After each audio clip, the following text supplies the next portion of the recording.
ಮಣ್ಣಿನ ಮಕ್ಕಳ ಕಣ್ಣಲ್ಲಿ ಬೆಳಕು, ನೇಗಿಲ ಗೂಡಲು ಮಾಹಿತಿ ಬೇಕು.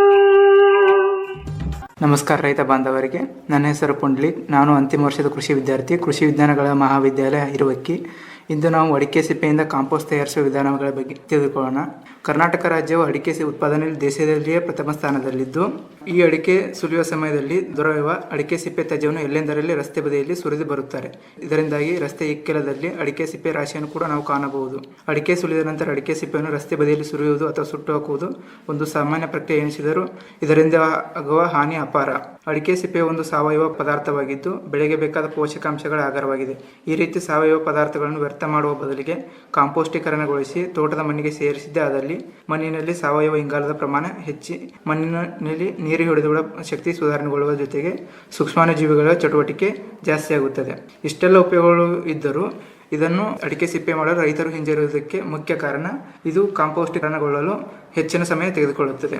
ಅಡಿಕೆ ಸಿಪ್ಪೆ ಕಾಂಪೋಸ್ಟೀಕರಣಗೊಳ್ಳಲು ಹೆಚ್ಚು ಸಮಯ ತೆಗೆದುಕೊಳ್ಳಲು ಕಾರಣ ಸಾರಜನಕದ ಅನುಪಾತ, ಲಿಗ್ನಿನ್, ಸೆಲ್ಯುಲೋಸ್, ಹೆಮಿಸೆಲ್ಯುಲೋಸ್ ಪ್ರಮಾಣ ಅಡಿಕೆ ಸಿಪ್ಪೆ ಕಳೆಯುವಿಕೆಯಲ್ಲಿ ಪ್ರಮುಖ ಅಡಚಣೆ. ಸೂಕ್ಷ್ಮಜೀವಿಗಳ ಬೆಳವಣಿಗೆಗೆ ಇಂಗಾಲ ಸಾರಜನಕ ಅನುಪಾತವು 71ರಿಂದ 31 ಅತಿ ಅವಶ್ಯಕವಾಗಿರುತ್ತದೆ. ಇಲ್ಲವಾದಲ್ಲಿ ಗೊಬ್ಬರ ತಯಾರಿಕೆಯಲ್ಲಿ ಹೆಚ್ಚು ಸಮಯ ಬೇಕಾಗುತ್ತದೆ. ಈ ಸಮಸ್ಯೆಗೆ ಪರಿಹಾರ ಕಂಡುಕೊಳ್ಳಲು ಕೆಳದಿ ಶಿವಪ್ಪನಕ ಕೃಷಿ ಮತ್ತು ತೋಟಗಾರಿಕೆ ವಿಜ್ಞಾನಗಳ ವಿಶ್ವವಿದ್ಯಾಲಯದ ವಿಜ್ಞಾನಿಗಳು ಸುಮಾರು 6 ತಿಂಗಳಲ್ಲಿ ಕಾಂಪೋಸ್ಟೀಕರಣಗೊಳ್ಳುವ ವಿಧಾನವನ್ನು ಕಂಡುಹಿಡಿದಿದ್ದಾರೆ.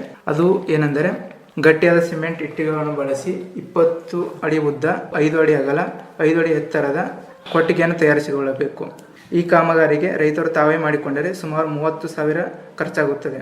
ಇದು ಸುಮಾರು 20 ವರ್ಷಗಳ ಕಾಂಪೋಸ್ಟ್ ತಯಾರಿಕೆಗೆ ಉಪಯೋಗಿಸಬಹುದು. ತಯಾರಿಸುವ ವಿಧಾನ: ಮೊದಲಿಗೆ ಕಾಂಪೋಸ್ಟ್ ತಯಾರಿಕೆ ಒಣಗಿದ ಅಡಿಕೆ ಸಿಪ್ಪೆಯನ್ನು ಮಾತ್ರ ಉಪಯೋಗಿಸಬೇಕು.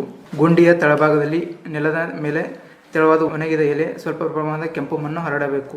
ತೊಟ್ಟಿಯ 1/3 ಭಾಗದಷ್ಟು ಅಡಿಕೆ ಸಿಪ್ಪೆ ತುಂಬಿ ಅದರ ಮೇಲೆ 1 kg ಯೂರಿಯಾ, 1 kg ಸೂಕ್ಷ್ಮ ಜೀವಿಗಳ ಮಿಶ್ರಣ ಹಾಗೂ ಅದರ ಮೇಲೆ ಸಗಣಿ ಬಗಡನ್ನು ಚೆನ್ನಾಗಿ ನೆನೆಸಬೇಕು. ಈ ರೀತಿ 3 ಪದಗಳು ತುಂಬಿದ ನಂತರ ಮೇಲ್ಭಾಗದಲ್ಲಿ ತೆಂಗಿನ ಸೋಗೆಯಿಂದ ಮುಚ್ಚಿ ಸಾಧ್ಯವಾದರೆ ಚಪ್ಪರ್ ಹಾಕಿ ಸೂರ್ಯನ ಬಿಸಿಲು ಭಾಗಶಃ ಬೀಳುವಂತೆ ಮಾಡಿದರೆ ಒಳ್ಳೆಯದು. ಈ ರೀತಿ ಹಂತ ಹಂತವಾಗಿ ಅಡಿಕೆ ತ್ಯಾಜ್ಯವನ್ನು ತುಂಬಿ ನಂತರ 2ರಿಂದ 3 ದಿನಗೊಮ್ಮೆ ನೀರನ್ನು ಹಾಕಿ ಈ ತೇವಾಂಶವನ್ನು ಕಾಪಾಡಿಕೊಳ್ಳಬೇಕು. ತಿಂಗಳಿಗೊಮ್ಮೆ 3 ತಿಂಗಳವರೆಗೆ ಗುದ್ದಲಿಯಿಂದ ಅಡಿಕೆ ಸಿಪ್ಪೆಯನ್ನು ತಿರುವಿ ಹಾಕುವುದು ಒಳ್ಳೆಯದು. 3 ತಿಂಗಳ ನಂತರ ಅಡಿಕೆ ಸಿಪ್ಪೆಯು ಸ್ವಲ್ಪ ಮೆದುವಾಗುತ್ತದೆ. ಆಗ ಪ್ರತಿ ತೊಟ್ಟಿಗೆ 5 kg ಎರೆಹುಳವನ್ನು ಬಿಡಬೇಕು. ಪ್ರತಿ ವಾರ ತೆಳುವಾದ ಸಗಣಿ ಬಗ್ಗಡ ಹಾಕಿ ತೇವಾಂಶವನ್ನು ಕಾಪಾಡಿಕೊಳ್ಳುವುದರಿಂದ 6 ತಿಂಗಳಲ್ಲಿ ಉತ್ಕೃಷ್ಟವಾದ ಗೊಬ್ಬರ ತಯಾರಾಗುತ್ತದೆ. ಹೆಚ್ಚಿನ ಮಾಹಿತಿಗಾಗಿ ನಮ್ಮ ದೂರವಾಣಿ ಸಂಖ್ಯೆಗೆ ಸಂಪರ್ಕಿಸಿ.